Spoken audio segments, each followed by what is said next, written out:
ਸਾਡੇ ਚੈਨਲ ਤੇ ਹੋਰ ਨਵੀਆਂ ਤੇ ਤਾਜ਼ਾ ਨਿਊਜ਼ ਦੇਖਣ ਲਈ ਸਾਡੇ ਸੱਚ ਤੇ ਪਹਿਰਾ ਟੀਵੀ ਚੈਨਲ ਨੂੰ ਸਬਸਕ੍ਰਾਈਬ ਕਰੋ ਅਤੇ ਇਸ ਦੇ ਨਾਲ ਹੀ ਦਿੱਤੇ ਗਏ ਬੈਲ ਆਈਕਨ ਨੂੰ ਦਬਾਓ। ਧੰਨਵਾਦ। ਹਲਕਾ ਸ਼ਤਰਾਣਾ ਵਿਧਾਇਕ ਦੇ ਜੀਜਾ ਸੁਖਪਾਲ ਸਿੰਘ ਡਰੋਲੀ ਨੂੰ ਭੇਂਟ ਕੀਤੀਆਂ ਸ਼ਰਧਾਂਜਲੀਆਂ। ਵਿਧਾਨ ਸਭਾ ਹਲਕਾ ਤੋਂ ਆਮ ਆਦਮੀ ਪਾਰਟੀ ਦੇ ਉਮੀਦਵਾਰ ਕੁਲਵੰਤ ਸਿੰਘ ਬਾਜ਼ੀਗਰ ਦੇ ਸਵਰਗਵਾਸੀ ਜੀਜਾ ਸੁਖਪਾਲ ਸਿੰਘ ਡਰੋਲੀ ਨਮਿਤ ਅੰਤਿਮ ਅਰਦਾਸ ਅਤੇ ਸ਼ਰਧਾਂਜਲੀ ਸਮਾਰੋਹ ਗੁਰਦੁਆਰਾ ਸ਼੍ਰੀ ਗੁਰੂ ਤੇਗ ਬਹਾਦਰ ਸਾਹਿਬ ਪਾਤੜਾ ਵਿਖੇ ਕਰਵਾਇਆ ਗਿਆ। अंतिम अरदास मौके सिख प्रचारक भाई बलदेव सिंह वडाला के जथे वालों रस भरिया कीर्तन उपरंत मुख मंत्री दी भैन मनप्रीत कौर तो इलावा ਵੱਖ-ਵੱਖ हलकों तो आए विधायकों ने वालों श्रद्धांजलियां भेंट कीतियां ते परिवार दे नाल दुख साझा किया गया।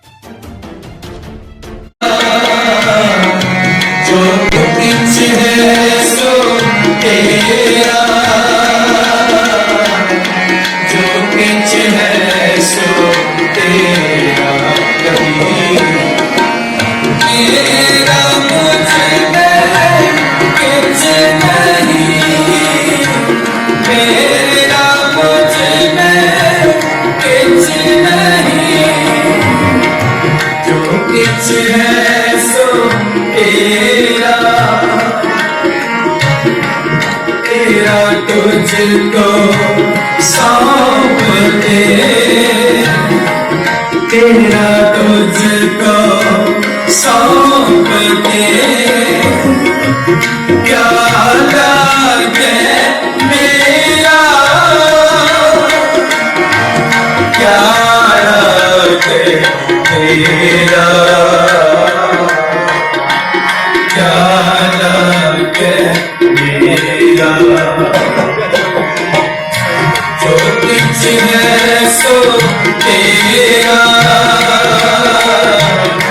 जो कुछ में कुछ नहीं मेरा मुझ में कुछ नहीं जो कुछ है सो तेरा जो कुछ है सो तेरा जो कुछ है सो तेरा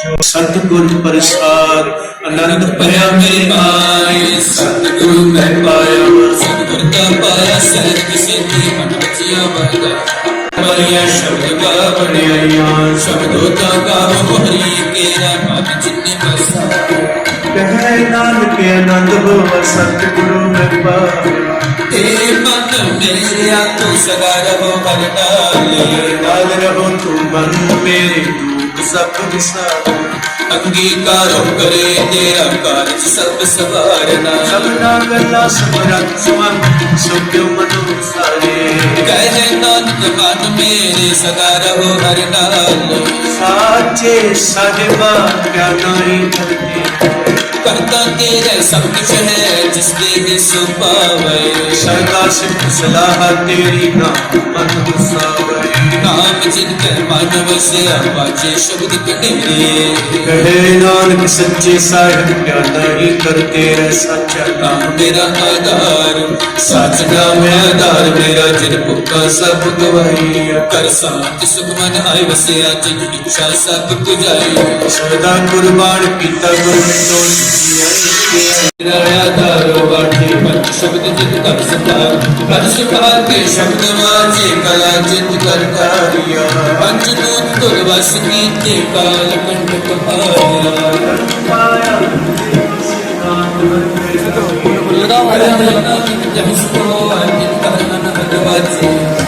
सुनो मन पाकी हो सगन पूरे पार करम तब पाया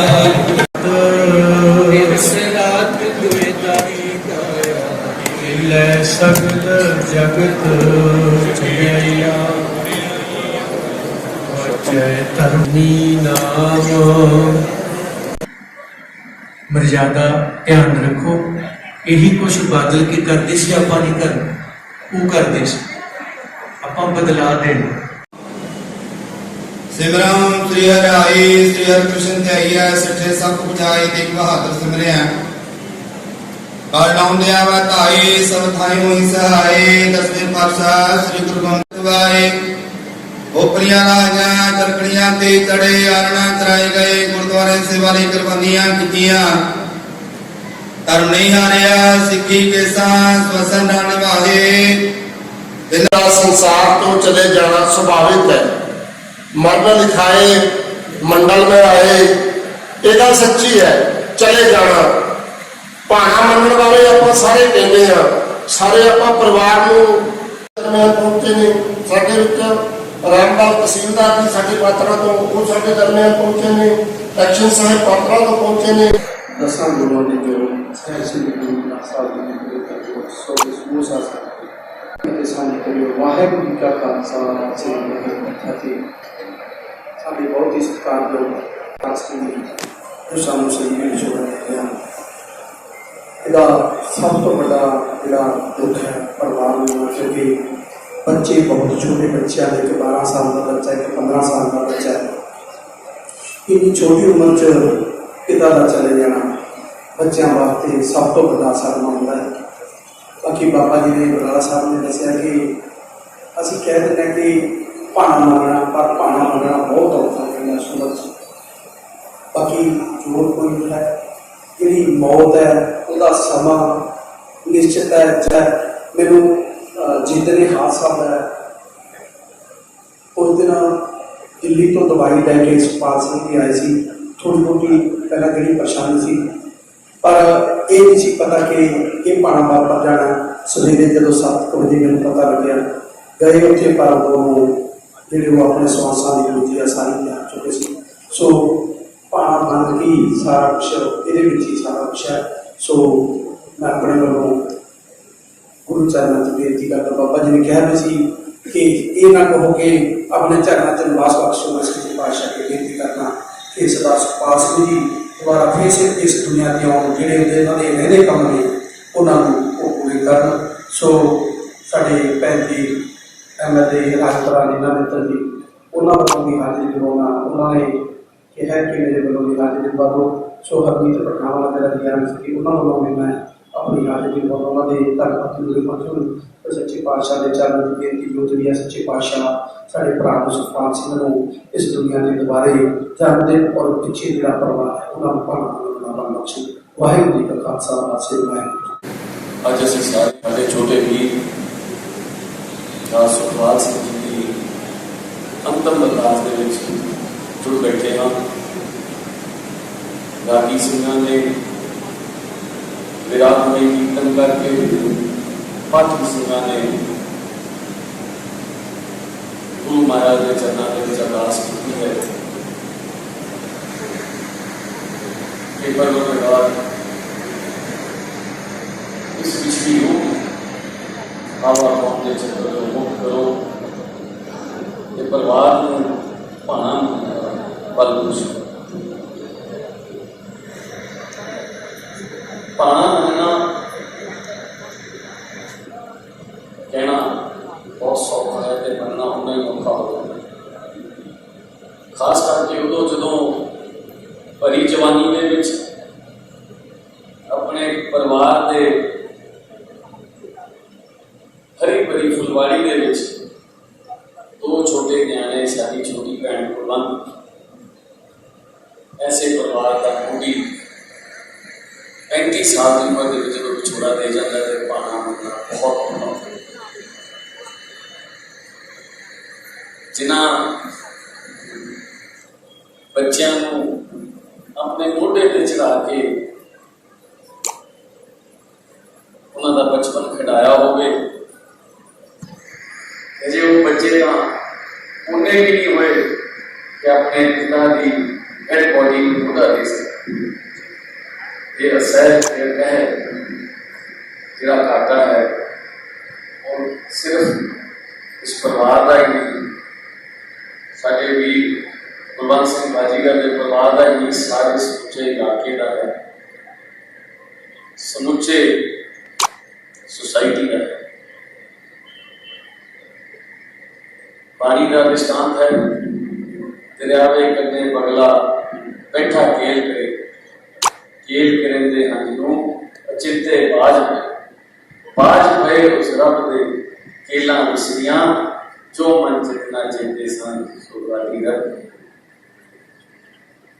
और फिर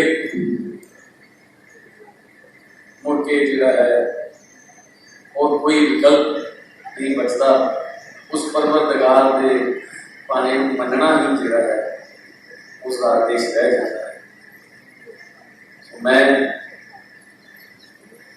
अपने वालों अपने छोटे परिवार छोटे वीर सरदार सुखपाल सिंह जी के अंतिम अरदास के परिवार को श्रद्धा दे भेंट करना गुरु महाराज के चरणों से बेनती जोगरी अरदास करना परवरदिगार जी रूह आवा पाने चक्कर को मुक्ता करने चरणों में माथा से वाहिगुरू जी का खालसा वाहिगुरू जी की फतेह।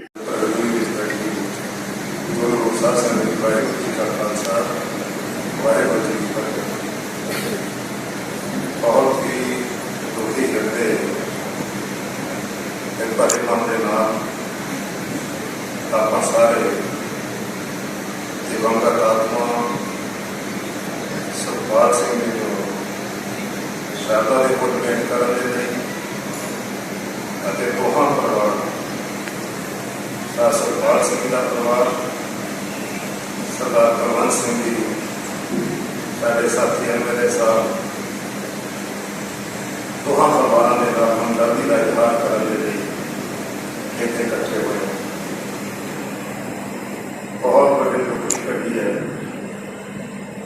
मैं कह सकता कि इस दुख का शब्दों के विच वर्णन करना बहुत औखा। जिहड़े शब्द ने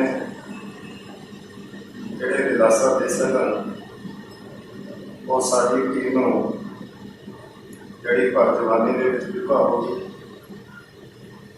जिहड़े शब्द ने उन्हां बच्चों को दिलासा दे सकन जिहड़े बच्चे अज पिता के साए तो वांझे हो गए। जिहड़े शब्द ने जिहड़े उस मां को दिलासा दे सकन पति का साया पहले सिर तो उठिया अज नौजवान पुत का साया पुत का बुढ़ापे का सहारा हो चुका है। सो कोई शब्द नहीं। सर कुलवंत सिंह होरों के पिछे बड़ी मार कोई इन्हों के फुफड़ का देहांत होया, उन्होंने भी कोई उम्र नहीं सी जाती। सो अज एडा बड़ा पहाड़ जो टुटिया है इस दुख का वर्णन करना बहुत। सो ये दुख बेशक आप सारे इस चीज के धारनी हाँ कि तेरा भाना मीठा लगा, पर अजिहे भाने कदे मीठे करके नहीं मने जाते। जोर कोई चलता नहीं, क्योंकि मैंने तो आप ही दुख लगे है।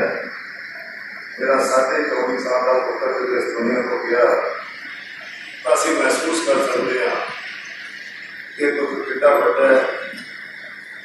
दुनिया के जिन्ने दुख ने वो समा पा के घट जाते, पर ये दुख अजिहे दुख ने ज्यों ज्यों समा पहले दुख बढ़ता है कदे दुख घटता नहीं।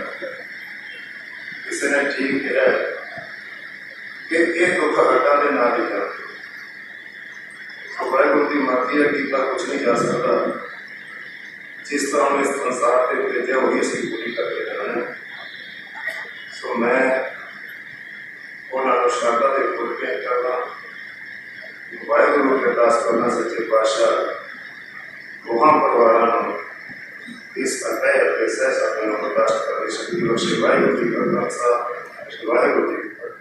सूरज मंडल ਸਾਹਿਬ ਸ੍ਰੀ ਗੁਰੂ ਗ੍ਰੰਥ ਸਾਹਿਬ ਜੀ ਵਿੱਚ ਬੈਠੇ ਸਾਸਨ ਜੀ ਪਤਨੀ ਸਾਧ ਪਾਉ ਸਿੱਖ ਵਾਹਿਗੁਰੂ ਜੀ ਦਾ ਖਾਲਸਾ ਸ੍ਰੀ ਵਾਹਿਗੁਰੂ ਜੀ ਕੀ ਫਤਿਹ।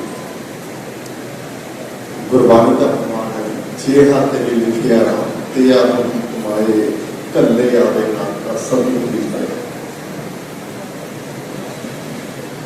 ਅੱਜ ਅੰਤਮ ਅਰਦਾਸ ਦੇ ਵਿੱਚ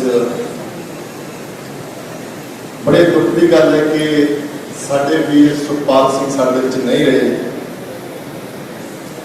ਪਰ ਸਾਡੇ ਵੀਰ ਐਮਐਲਏ ਕੁਲਵੰਤ ਸਿੰਘ ਜੀ, ਅਸੀਂ ਜਦੋਂ ਅਫਸੋਸ ਕਰਕੇ ਗਏ ਹਾਂ, ਘਰੇ ਬੈਠੇ ਸੀਗੇ, ਉਸ ਟਾਈਮ ਅਸੀਂ ਘੰਟੇ ਤੋਂ ਘੰਟੇ ਬੈਠੇ, ਬੜੀਆਂ ਕੁਲਵੰਤ ਦੀਆਂ ਉਹਨਾਂ ਬਾਰੇ ਗੱਲਾਂ ਦੱਸੀਆਂ ਕਿ ਇਹਨਾਂ ਦੀ ਸਾਡੀ ਛੋਟੀ ਭੈਣ ਉਹ ਮਿੱਠੀ ਮਿੱਠੀ ਲੜਾਈ ਕਰਦੀ ਹੁੰਦੀ ਸੀ, ਕਿਉਂਕਿ ਇੱਕ ਜਵਾਈ ਦੇ ਨਾਲ ਇੰਨਾ ਪਿਆਰ ਹੋਣਾ, ਜੋ ਵੀ ਗੱਲਬਾਤ ਫੋਨ ਤੇ ਕਰਨੀ ਤਾਂ ਜਵਾਈ ਨਾਲ ਹੀ ਕਰਨੀ। ਕੁਲਵੰਤ ਭਾਈ ਕਹਿੰਦੇ ਰੋਈ ਜਾਵੇ, ਅੱਖਾਂ 'ਚ ਪਾਣੀ ਆਈ ਜਾਵੇ, ਉਸ ਟਾਈਮ ਮੌਕੇ ਤੇ ਕੁਲਵੰਤ ਇਹ ਵੀ ਕਹਿਣ ਲੱਗਿਆ ਮੇਰਾ ਭੈਣ ਦਾ ਘਰ ਉਗੜ ਗਿਆ, ਅੱਜ ਮੇਰੇ ਸੁੱਖ ਦੇ ਸਾਹ ਆਏ ਸੀਗੇ, ਅੱਜ ਇਹ ਬਹੁਤ ਵੱਡੀ ਘਾਟ ਮੇਰੇ ਪਰਿਵਾਰ ਵਾਸਤੇ ਹੈ। ਪਰ ਅੱਜ ਜਿਹੜੀ ਇਹ ਘਾਟ ਪੈਦਾ ਹੋਈ ਹੈ ਪਰਿਵਾਰ ਦੇ ਵਿੱਚ, ਜਿਵੇਂ ਬੱਚਿਆਂ ਨੂੰ ਮਾਂ-ਬਾਪ ਦੇ ਪਿਆਰ ਦੀ ਲੋੜ ਹੈ, ਬਜ਼ੁਰਗਾਂ ਨੂੰ ਆਪਣੇ ਪੁੱਤ ਦੀ ਲੋੜ ਹੈ, ਜਿਹੜੀਆਂ ਮਾਂ-ਪਿਓ ਦੀ ਆਸਾਂ ਹੁੰਦੀਆਂ ਨੇ, ਜਿਵੇਂ ਕਿ ਇਨਸਾਨ ਨੂੰ ਇੱਕ ਸਵਾਸਨ ਦੀ ਲੋੜ ਹੁੰਦੀ ਹੈ, ਅੱਜ ਉਹ ਸਾਡਾ ਵੀਰ ਸੁਖਪਾਲ ਸਿੰਘ ਸਾਡੇ ਵਿੱਚ ਨਹੀਂ ਹੈ। ਬੜਾ ਮਿਹਨਤੀ ਤੇ ਅੰਤ ਤੱਕ ਇਲੈਕਸ਼ਨ ਦੇ ਵਿੱਚ ਬੜਾ ਅੰਤ ਤੱਕ ਕੰਮ ਕਰਿਆ, ਬੜੇ ਦਿਨ ਰਾਤ ਕਰਕੇ ਆਪਣਾ ਇਲੈਕਸ਼ਨ ਸਮਝ ਕੇ ਇਲੈਕਸ਼ਨ ਲੜਿਆ, ਪਰ ਅੱਜ ਉਹ ਘਾਟ ਸਾਡੇ ਵਿੱਚ ਬਹੁਤ ਵੱਡੀ ਘਾਟ ਹੈ। ਇਹ ਸਦਾ ਲਈ ਮਹਿਸੂਸ ਹੁੰਦੀ ਰਹੂਗੀ। ਕਾਰਨ ਕੀ ਹੈ ਅਟੈਕ ਹੋਣਾ?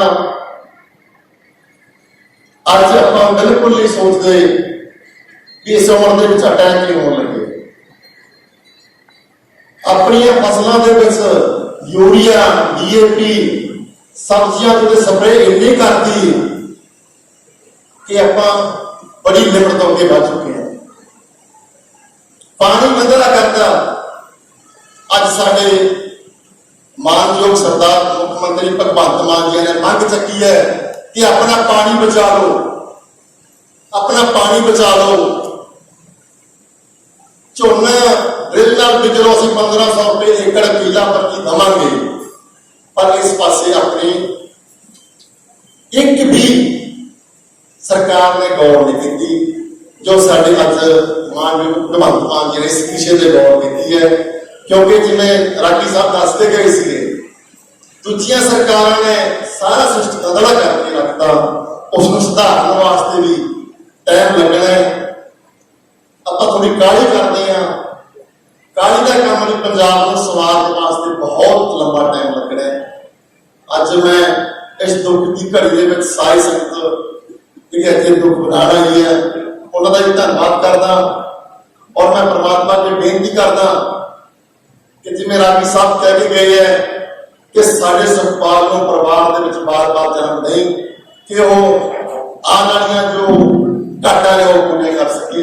ਔਰ ਮੈਂ ਸਾਰੀ ਸੰਗਤ ਨੂੰ ਇਹ ਬੇਨਤੀ ਕਰਦਾ ਕਿ ਕੋਈ ਗਲਤੀ ਸ਼ਬਦ ਬੋਲਾਂਗੇ ਮਾਫੀ ਚਾਹੁੰਦਾ। ਵਾਹਿਗੁਰੂ ਜੀ ਕਾ ਖਾਲਸਾ, ਵਾਹਿਗੁਰੂ ਜੀ ਕੀ ਫਤਿਹ। ਸਾਹਿਬ ਸੱਚੇ ਪਾਤਸ਼ਾਹ ਸ਼੍ਰੀ ਗੁਰੂ ਗ੍ਰੰਥ ਸਾਹਿਬ ਜੀ ਦੀ ਹਜ਼ੂਰੀ ਵਿੱਚ ਜੋ ਬੈਠੇ ਗੁਰੂ ਸੋਹਣੇ ਸਾਧ ਸੰਗਤ ਜੀਓ, ਵਾਹਿਗੁਰੂ ਜੀ ਕਾ ਖਾਲਸਾ, ਸ਼੍ਰੀ ਵਾਹਿਗੁਰੂ ਜੀ ਕੀ ਫਤਿਹ। ਸੂਫੀ ਸ਼ਹਿਰ ਮੀਆਂ ਮੁਹੰਮਦ ਬਖਤੀ ਫਰਮਾਉਂਦੇ ਹਨ, ਉੱਚੀਆਂ ਲੱਭੀਆਂ ਟਾਹਲੀਆਂ ਤੇ ਘੜੀਆਂ ਜਿਨ੍ਹਾਂ ਦੀਆਂ ਛਾਵਾਂ ਹਰ ਸ਼ਹਿਰ। ਜਦੋਂ ਸਾਡੇ ਵੀਰ ਸਰਦਾਰ ਸੁਖਪਾਲ ਸਿੰਘ ਜੀ ਸਦੀਵੀ ਵਿਛੋੜਾ ਦੇ ਕੇ ਸਾਹਿਬ ਸੱਚੇ ਪਾਤਸ਼ਾਹ ਜੀ ਦੇ ਸ਼੍ਰੀ ਚਰਨਾਂ ਦੇ ਵਿੱਚ ਬੈਠੇ ਹਨ। ਸੁਖਪਾਲ ਸਿੰਘ ਜੀ ਇੱਕ ਉਹ ਹੀਰਾ ਸਨ ਜਿਨ੍ਹਾਂ ਨੇ ਆਪਣੀ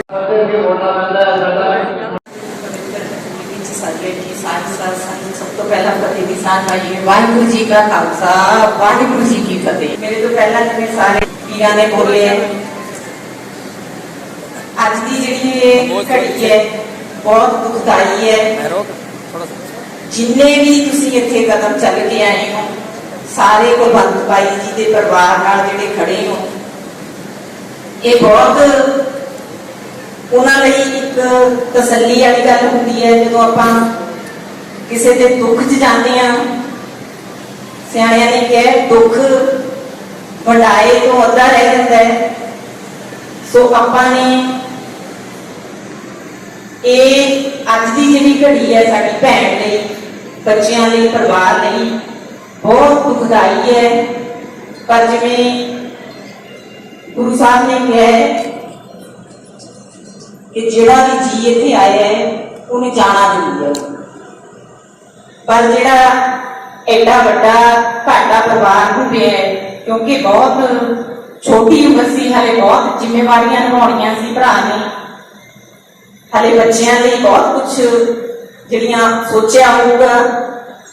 ਪਰ ਇਹ ਜਿਹੜੀ ਤੁਹਾਡੀ ਅੱਜ ਹਾਜ਼ਰੀ ਹੈ, ਇਹ ਇਹੀ ਦਿਖਾਉਂਦੀ ਹੈ ਕਿ ਅਸੀਂ ਸਾਰੇ ਪਰਿਵਾਰ ਦੇ ਨਾਲ ਖੜੇ ਹਾਂ। ਤੇ ਇਹ ਕੁਲਵੰਤ ਬਾਈ ਦੀ ਜਿਹੜੀ ਕਮਾਈ ਹੈ, ਅਸਲ ਕਮਾਈ ਇਹ ਹੁੰਦੀ ਹੈ ਜਦੋਂ ਕੋਈ ਬੰਦਾ ਖੁਸ਼ੀ 'ਚ ਜਾਂ ਦੁੱਖ 'ਚ ਹਾਜ਼ਰ ਹੁੰਦਾ ਹੈ, ਨਾਲ ਖੜਦਾ ਹੈ, ਮੋਢੇ ਨਾਲ ਮੋਢਾ ਲਾ ਕੇ, ਇਹ ਕਮਾਈ ਹੁੰਦੀ ਹੈ।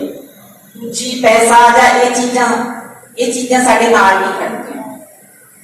ਸੋ ਅਸੀਂ ਬਾਈ ਜੀ ਨੇ ਵੀ ਆਉਣਾ ਸੀ, ਪਰ ਉਹਨਾਂ ਦੇ ਰੁਝੇਵੇਂ ਤੁਹਾਨੂੰ ਪਤਾ ਹੀ ਹੈ ਸਾਰਿਆਂ ਨੂੰ। ਤੁਸੀਂ ਜ਼ਿੰਮੇਵਾਰੀ ਬਹੁਤ ਵੱਡੀ ਦਿੱਤੀ ਹੈ, ਅਸੀਂ ਆਪਣੇ ਆਪ ਨੂੰ ਬਹੁਤ ਨਿਮਾਣੇ ਸਮਝਦੇ ਹਾਂ, ਪਰ ਤੁਸੀਂ ਨੇ ਬਹੁਤ ਵੱਡਾ ਮਾਣ ਦਿੱਤਾ, ਜਿਹੜਾ ਗੁਰੂ ਨੇ ਜਿਹੜਾ ਬਹੁਤ ਵੱਡੀ ਜ਼ਿੰਮੇਵਾਰੀ ਲਾਈ ਹੈ। ਕੋਸ਼ਿਸ਼ ਇਹ ਰਹਿੰਦੀ ਹੈ ਕਿ ਇਸ ਜ਼ਿੰਮੇਵਾਰੀ ਨੂੰ ਪੂਰਾ ਕਰਕੇ ਤੁਹਾਡੇ ਭਰੋਸੇ ਤੇ ਪੂਰਾ ਉਤਰ ਸਕੀਏ। ਤੇ ਜਿਹੜੀਆਂ ਪਿਛਲੀਆਂ ਜੋ ਹੋਈਆਂ ਨੇ ਹੁਣ ਤੱਕ ਸਾਡੇ ਨਾਲ ਧੱਕੇਸ਼ਾਹੀਆਂ ਜਾਂ ਜਿਹੜਾ ਵੀ ਸਿਸਟਮ ਖਰਾਬ ਹੋਇਆ ਹੈ, ਉਹਨੂੰ ਸੁਧਾਰਨ ਦੀ ਜਿਹੜੀ ਇਹ ਸ਼ੁਰੂਆਤ ਹੋਈ ਹੈ, ਤੁਹਾਡੇ ਸਾਥ ਦੀ ਬਹੁਤ ਲੋੜ ਹੈ। ਲੋਕ ਸਾਥ ਬਹੁਤ ਦੇ ਰਹੇ ਨੇ। ਥੋੜੀ ਜਿਹੀ ਕਾਹਲੀ ਜ਼ਰੂਰ ਹੋਈ ਹੈ, ਕਿਉਂਕਿ ਪਹਿਲਾਂ ਇੰਨੇ ਸਾਲਾਂ ਤੋਂ ਕੁਝ ਹੋਇਆ ਹੀ ਨਹੀਂ ਸੀ। ਕਾਰਨ ਇਹ ਹੈ, ਲੋਕਾਂ ਦਾ ਕਸੂਰ ਨਹੀਂ ਹੈਗਾ, ਪਰ ਹੁਣ ਪਰਮਾਤਮਾ ਨੇ ਤੁਹਾਡਾ ਸਾਥ ਦਿੱਤਾ ਹੈ, ਤਾਂ ਇਹੀ ਉਮੀਦ ਕਰਦੇ ਹਾਂ ਕਿ ਇਹ ਜਿਹੜੀਆਂ, ਜਿਵੇਂ ਪਹਿਲਾਂ ਬਾਈ ਜੀ ਹੋਰਾਂ ਨੇ ਕਿਹਾ, ਛੋਟੀ ਛੋਟੀ ਉਮਰ 'ਚ ਇਹ ਹਾਰਟ ਅਟੈਕ ਹੋ ਰਹੇ ਨੇ, ਕੈਂਸਰ ਸਭ ਤੋਂ ਵੱਡੀ ਦੇ। ਆਮ ਜਿਹੜੇ ਮਾਤਾ ਜੀ ਆਏ ਸੀ ਮੇਰੇ ਕੋਲ, 30 ਸਾਲ ਦੀ ਉਹਨਾਂ ਦੀ ਬੇਟੀ ਹੈ, ਉਹ ਕੈਂਸਰ ਦੀ ਮਰੀਜ਼ ਹੈ। ਇਹਦੇ ਲਈ ਅਸੀਂ ਵੀ ਜ਼ਿੰਮੇਵਾਰ, ਸਾਰਿਆਂ ਦੀ, ਅਸੀਂ ਦੂਸਰੇ ਦੇ ਦੋਸ਼ ਸਿੱਟਦੇ ਨਹੀਂ, ਇਹਦੇ ਲਈ ਅਸੀਂ ਵੀ ਜ਼ਿੰਮੇਵਾਰ ਹਾਂ। ਜਿੰਨਾ ਹੋ ਸਕੇ ਉਹਨਾਂ ਸਾਨੂੰ ਆਪਣੇ ਵੱਲੋਂ ਇਹ ਜ਼ਰੂਰ ਕੋਸ਼ਿਸ਼ ਕਰਨੀ ਚਾਹੀਦੀ ਹੈ ਕਿ ਅਸੀਂ ਆਪਣੀ ਧਰਤੀ ਨੂੰ, ਅਸੀਂ ਆਪਣੇ ਪਾਣੀ ਨੂੰ, ਜਿਹੜੀ ਅਸੀਂ ਆਪਣੀ ਹਵਾ ਨੂੰ ਗੰਦਲਾ ਨਾ ਕਰੀਏ, ਕਿਉਂਕਿ ਸਾਡੀਆਂ ਪੀੜ੍ਹੀਆਂ ਲਈ ਅਸੀਂ ਇਹੀ ਵਿਰਾਸਤ ਛੱਡ ਕੇ ਜਾਣੀ ਹੈ। ਪੈਸੇ ਘੱਟ ਵੀ ਛੱਡ ਜਾਣਗੇ ਤਾਂ ਵੀ ਉਹਨਾਂ ਨੇ ਕਰ ਲੈਣਾ ਗੁਜ਼ਾਰਾ, ਪਰ ਇਹ ਚੀਜ਼ਾਂ ਬਹੁਤ ਜ਼ਰੂਰੀ ਨੇ ਉਹਨਾਂ ਦੇ। ਜਿਹੜਾ ਜੀ ਆਉਂਦਾ ਹੈ ਉਹ ਆਪਣਾ ਮੁਕੱਦਰ ਲਿਖਾ ਕੇ ਆਉਂਦਾ ਹੈ, ਸੋ ਉਹਨਾਂ ਲਈ ਪੈਸੇ ਇਕੱਠੇ ਕਰਨ ਲਈ, ਜ਼ਮੀਨਾਂ ਜਾਇਦਾਦਾਂ ਇਕੱਠੀਆਂ ਕਰਨ ਲਈ, ਹੋਰ ਜ਼ਿਆਦਾ ਕਮਾਈਆਂ ਕਰਨ ਲਈ, ਜਿਹੜਾ ਅਸੀਂ ਆਪਣੀ ਧਰਤੀ ਨਾਲ, ਹਵਾ ਨਾਲ, ਪਾਣੀ ਨਾਲ ਇੱਕ ਤਰ੍ਹਾਂ ਦਾ ਧੱਕਾ ਕਰ ਰਹੇ ਹਾਂ, ਇਹਨੂੰ ਅਸੀਂ ਇਹੀ ਸਮਝੀਏ ਕਿ ਸਾਡੇ ਬੱਚਿਆਂ ਦੀ ਵਿਰਾਸਤ ਹੈ, ਸਾਡੇ ਬੱਚਿਆਂ ਲਈ ਅਸੀਂ ਇਹੀ ਛੱਡ ਕੇ ਜਾਣੀਆਂ ਨੇ ਤਿੰਨੇ ਚੀਜ਼ਾਂ। ਸੋ ਤੁਹਾਡੇ ਸਾਥ ਦੀ ਬਹੁਤ ਲੋੜ ਹੈ। ਅੱਜ ਅਸੀਂ ਸਾਰੇ ਨਾਲ ਖੜੇ ਹਾਂ, ਕੁਲਵੰਤ ਬਾਈ ਜੀ ਦੇ ਦੁੱਖ 'ਚ ਸ਼ਰੀਕ ਹਾਂ, ਤੇ ਕੋਸ਼ਿਸ਼ ਕਰਾਂਗੇ ਕਿ ਇਹੋ ਜਿਹੇ ਇਕੱਠਾਂ 'ਚ ਨਾ ਇਕੱਠੇ ਹੋਈਏ ਆਪਾਂ। ਇਹੋ ਜਿਹੀ ਉਮਰ 'ਚ ਜਿਹੜੇ ਜਾਣ ਵਾਲੇ ਦੁੱਖ ਨੇ, ਜਿਹੜੇ ਉਹ ਪਰਮਾਤਮਾ ਕਿਸੇ ਨੂੰ ਨਾ ਦੇਵੇ, ਤੇ ਆਪਣੇ ਵੱਲੋਂ ਜਿਹੜਾ ਆਪਦਾ ਬਣਦਾ ਹੈ, ਚਾਹੇ ਰੁੱਖ ਲਾਉਣ ਦਾ, ਚਾਹੇ ਪਾਣੀ ਬਚਾਉਣ ਦਾ, ਉਹ ਅਸੀਂ ਕਰਦੇ ਰਹੀਏ ਉਪਰਾਲਾ, ਤਾਂ ਕਿ ਅਸੀਂ ਆਪਣੀਆਂ ਆਉਣ ਵਾਲੀਆਂ ਪੀੜ੍ਹੀਆਂ ਨੂੰ ਕੁਝ ਛੱਡ ਜਾਈਏ। ਉਹਨਾਂ ਦਾ ਜਿਹੜਾ ਹੱਕ ਹੈ ਉਹ ਉਹਨਾਂ ਨੂੰ ਦੇ ਜਾਈਏ। ਸੋ ਸਾਰੇ ਜਿੰਨੇ ਤੁਸੀਂ ਇੱਥੇ ਪਹੁੰਚੇ ਹੋ, ਸਾਰਿਆਂ ਦਾ ਬਹੁਤ ਬਹੁਤ ਧੰਨਵਾਦ। ਤੁਸੀਂ ਦੁੱਖ 'ਚ ਸ਼ਰੀਕ ਹੋਏ ਹੋ, ਅਸੀਂ ਕੁਲਵੰਤ ਬਾਈ ਦੇ ਨਾਲ ਖੜੇ ਹਾਂ। ਇਹਨਾਂ ਦੇ ਪਰਿਵਾਰ ਦਾ ਜਿਹੜਾ ਇੰਨਾ ਪਿਆਰ ਜਾਂ ਇੰਨਾ ਜਿਹੜਾ ਹਲੀਮੀ ਸੀਗੀ, ਜਿਹਦਾ ਤੁਸੀਂ ਵੀ ਇੰਨਾ ਪਹਿਲਾਂ ਵੀ ਹੁਣ ਵੀ ਨਾਲ ਖੜ ਕੇ ਤੁਸੀਂ ਸਾਥ ਦਿੰਦੇ ਹੋ, ਸਾਰਿਆਂ ਦਾ ਬਹੁਤ ਬਹੁਤ ਧੰਨਵਾਦ। ਵਾਹਿਗੁਰੂ ਜੀ ਕਾ ਖਾਲਸਾ, ਵਾਹਿਗੁਰੂ ਜੀ ਕੀ ਫਤਿਹ। ਬਹੁਤ ਹੀ ਦੁੱਖ ਦੀ ਘੜੀ ਹੈ। ਸਾਧ ਸੁਖਪਾਲ ਸਿੰਘ ਹੋਰੀ ਜਿਹੜੇ ਸਾਡੇ ਸਾਥੀ ਐਮਐਲਏ ਕੁਲਵੰਤ ਸਿੰਘ ਬਾਜੀਗਰ ਦੇ ਬਹਿਨੋਈ ਤੇ ਬਹੁਤ ਹੀ ਛੋਟੀ ਉਮਰ ਦੇ ਵਿੱਚ, ਕਰੀਬ 35 ਸਾਲ ਦੀ ਉਮਰ ਦੇ ਵਿੱਚ ਸੀ, ਉਹ ਦੁਨੀਆ ਤੋਂ ਚਲੇ ਗਏ। ਸੋ ਬਹੁਤ ਵੱਡਾ ਘਾਟਾ ਪਿਆ ਦੋਹਾਂ ਪਰਿਵਾਰਾਂ ਨੂੰ। ਬੱਚੇ ਛੋਟੇ ਨੇ ਤੇ ਬਹੁਤ ਵੱਡਾ ਦੁੱਖ ਹੈ, ਜਿਹਨੂੰ ਸ਼ਬਦਾਂ 'ਚ ਨਹੀਂ ਵਰਣਨ ਕੀਤਾ ਜਾ ਸਕਦਾ। ਸੋ ਅਸੀਂ ਆਪਣੇ ਮਿੱਤਰ ਦੀ, ਆਪਣੇ ਸਾਥੀ ਦੀ ਇਸ ਦੁੱਖ ਦੀ ਘੜੀ ਦੇ ਵਿੱਚ ਸ਼ਾਮਲ ਹੋਣ ਆਏ ਹਾਂ। ਬਹੁਤ ਅਫਸੋਸ ਹੈ ਜੀ। ਇੱਕ ਪਾਣੀ ਬਚਾਉਣ ਦਾ ਉਪਰਾਲਾ ਕੀਤਾ ਜਾ ਰਿਹਾ। ਮਾਨ ਸਾਹਿਬ ਨੇ ਕਿਹਾ 1500 ਕਿਸਾਨ ਉਹਦੇ ਵੱਲ ਨਹੀਂ ਆ ਰਹੇ। ਕਿਸਾਨਾਂ ਨੂੰ ਤੁਹਾਡਾ ਮੈਸੇਜ ਕੀ ਹੈਗਾ ਇਸ ਬਾਰੇ? ਦੇਖੋ, ਕਿਸਾਨਾਂ ਨੇ ਬੜਾ ਹੰਗਾਰਾ ਦਿੱਤਾ ਹੈ, ਪਰ ਉਹਨਾਂ ਨਹੀਂ ਜਿੰਨਾ ਸਾਨੂੰ ਉਮੀਦ ਸੀ। ਸਾਨੂੰ ਉਮੀਦ ਹੈ ਕਿ ਉਹਨਾਂ ਹੀ ਹੰਗਾਰਾ ਲੋਕ ਦੇਣਗੇ। ਇਹ ਪਾਣੀ ਬਚਾਉਣਾ ਜੋ ਭਗਵੰਤ ਸਿੰਘ ਮਾਨ ਜੀ ਮੁੱਖ ਮੰਤਰੀ ਸਾਹਿਬ ਨੇ ਸੰਦੇਸ਼ ਦਿੱਤਾ ਨਾ, ਇਹ ਸਾਡੀ ਧਰੋਹਰ ਹੈ। ਅਸੀਂ ਆਪਣੀ ਸੰਤਾਨ ਦੇ ਲਈ ਕਹਿੰਦੇ ਨੇ ਕੋਈ ਛੱਡ ਕੇ ਜਾਣਾ ਹੈ। ਸਭ ਤੋਂ ਵੱਡੀ ਗੱਲ ਇਹੀ ਹੈ, ਜੇ ਅਸੀਂ ਆਹ ਚੀਜ਼ਾਂ ਛੱਡ ਕੇ ਜਾਈਏ, ਪੈਸਾ ਟਕਾ ਛੱਡ ਕੇ ਜਾਣਾ ਕੋਈ ਮਾਇਨੇ ਨਹੀਂ ਰੱਖਦਾ। ਸੋ ਅੱਜ ਇਸ ਗੱਲ ਨੂੰ ਸੰਭਾਲਣ ਦੀ ਬਹੁਤ ਲੋੜ ਹੈ। ਅਤੇ ਮਾਨ ਸਾਹਿਬ ਦੇ ਉਹਨਾਂ ਨੇ ਇੱਕ ਕਿਹਾ ਲੋਕਾਂ ਨੂੰ ਸੰਦੇਸ਼ ਦਿੱਤਾ ਹੈ ਅਤੇ ਲੋਕ ਵੱਡਾ ਹੰਗਾਰਾ ਦੇ ਰਹੇ ਨੇ। ਅਸੀਂ ਵੀ ਆਪਣੇ ਹਲਕੇ ਦੇ ਵਿੱਚ ਕਾਫੀ ਸਿੱਧੀ ਬਿਜਾਈ ਕਰਾਈ ਹੈ ਅਤੇ ਹੋਰ ਵੀ ਬਹੁਤ ਉਪਰਾਲੇ ਕੀਤੇ ਜਾ ਰਹੇ ਨੇ। ਰੁੱਖ ਲਗਾਉਣ ਦੇ ਉਪਰਾਲੇ ਕੀਤੇ ਜਾ ਰਹੇ ਨੇ। ਸੋ ਵਾਤਾਵਰਣ ਨੂੰ ਬਚਾਉਣ ਦੇ ਲਈ ਬਹੁਤ ਵੱਡਾ ਉਪਰਾਲਾ ਸਰਦਾਰ ਭਗਵੰਤ ਸਿੰਘ ਜੀ ਮਾਨ ਮੁੱਖ ਮੰਤਰੀ ਸਾਹਿਬ ਕਰ ਰਹੇ ਨੇ ਅਤੇ ਸਾਨੂੰ ਇਹਦੇ ਵਿੱਚ ਸਫਲਤਾ ਮਿਲੇਗੀ। ਜਿਵੇਂ ਮੂੰਗੀ ਦਾ ਸੱਦਾ ਦਿੱਤਾ ਹੈ, ਹੁਣ ਕੇਂਦਰ ਸਰਕਾਰ ਨੇ ਵੀ ਮਹਿਸੂਸ ਕਰ ਲਿਆ ਵੀ ਅਸੀਂ ਮੂੰਗੀ ਪੰਜਾਬ 'ਚ ਹੀ ਖਰੀਦ ਲਈਏ। ਸੋ ਇਸ ਤਰ੍ਹਾਂ ਦੀਆਂ ਫਸਲੀ ਵਿਭਿੰਨਤਾ ਜਿਹੜੀਆਂ ਨੇ ਉਹ ਸਾਰੀਆਂ ਅੱਗੇ ਰੱਖ ਕੇ ਅਸੀਂ ਪਾਣੀ ਬਚਾਉਣ ਦੀ ਪੂਰੀ ਕੋਸ਼ਿਸ਼ ਕਰਾਂਗੇ। ਸੈਂਟਰ ਸਰਕਾਰ ਨੇ ਰਾਜ ਸਰਕਾਰਾਂ ਨੂੰ ਵੀ ਅਪੀਲ ਕੀਤੀ ਹੈ ਵੀ ਘਟਾਉਣਾ ਤੇ ਲੋਕਾਂ ਨੂੰ ਰਾਹਤ ਮਿਲੇ। ਪੰਜਾਬ ਸਰਕਾਰ ਕੀ ਕਰਦੀ? ਦੇਖੋ, ਇਹ ਸਿਰਫ ਡਰਾਮੇਬਾਜ਼ੀ ਹੈ। ਪਹਿਲਾਂ ਤਾਂ ਰੋਜ਼ ਵਧਾਈ ਜਾਂਦੇ ਆ, ਰੋਜ਼ ਰੁਪਈਆ ਵਧਾਤਾ, 98 ਵਧਾਤੀ। ਇਹ ਵਧਾਉਂਦਾ ਕੌਣ ਆ? ਇਹ ਵਧਾਉਂਦੇ ਵੀ ਤਾਂ ਉਹੀ ਨੇ ਨਾ। ਉਹ ਵਧਾ ਕੇ ਫਿਰ ਕਹਿੰਦੇ ਸੀ 5 ਰੁਪਏ ਘੱਟ ਕਰਤਾ। ਇਹ ਲੋਕਾਂ ਨੂੰ ਕਮਲੇ ਬਣਾਉਣ ਵਾਲੀ ਗੱਲ ਹੈ। 1000 ਰੁਪਏ ਤੇ ਗੈਸ ਦਾ ਸਿਲੰਡਰ ਲੈ ਗਏ ਇਹਨਾਂ ਨੂੰ ਜਦੋਂ ਸਾਰਾ ਪੈਸਾ ਟੈਕਸਾਂ ਦੇ ਰੂਪ 'ਚ ਇਕੱਠਾ ਕਰਕੇ ਤਾਂ ਲੈ ਜਾਂਦੇ ਆ ਅਤੇ ਫਿਰ ਕਹਿ ਦਿੰਦੇ ਨੇ ਸਾਨੂੰ 5-4 ਰੁਪਏ ਘਟਾ ਕੇ।